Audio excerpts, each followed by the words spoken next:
One of the most powerful tools in Google Docs is the research tool.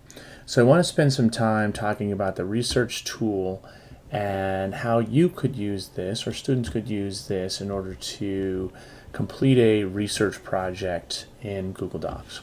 So we're going to start by going to Tools, and under Tools you notice there's a research item here.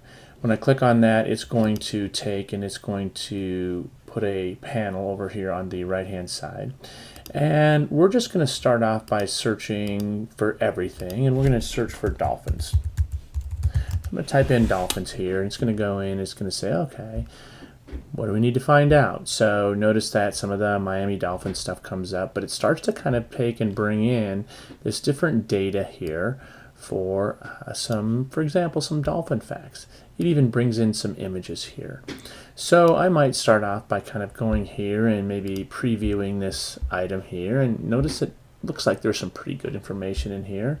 So I'm just going to click on this, and notice what it does is it just opens this tab up. Now here's my doc.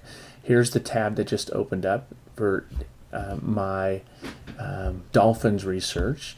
And what I can begin to do is I can begin to do this. Now, we don't encourage just blatant copying like this, but I'm going to show you what we can also do. So let's just say there's a piece in here that I really like.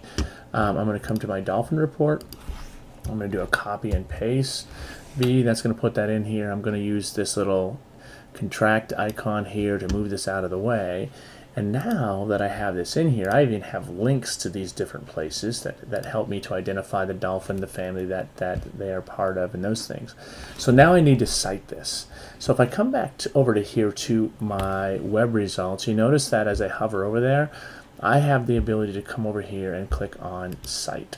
And notice what it does, it puts a little 1 here, which typically means that I've just included a footnote into my dolphin report for that particular link. So that's a powerful tool. Again, we don't necessarily encourage just copying straight across, but what we could do is we could have our students go to these sites and start to paraphrase some of this information, but also have them cite this information. Now some of you are saying, yeah, but what is the format that they're using? Well, that's the best part about this. What I can do is I can come over here and I can change that. So I can go Chicago APA or MLA, and each one of those individual formats has some different nuances, and it changes that to reflect the format that they have there. Now that's pretty cool, right? But what if I wanted to do just images? So I'm going to come in here. Now all of a sudden I've got all these dolphin images. Again, I can do the exact same thing in Chrome. As long as I'm using Chrome, all I have to do is just click, hold, and drag, and that throws that image out into my document. Now here's the best part about that. You notice what it did is it put a 1 right there, and it changed this to a 2. So now I have 2 footnotes, one for the image and one for the actual research piece. If I click on my image, if you remember, we can wrap that text around, so now I can begin to move that image to reflect a place that fits with this in this report.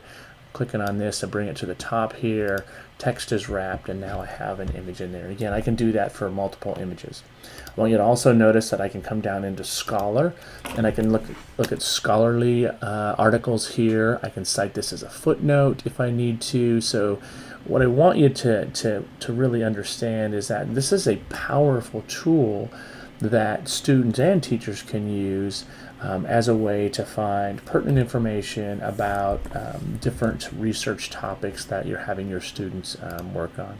Again, I can look for quotes, dictionary tables, several different pieces. I typically like to use just everything because that does a fairly thorough search for all of that information.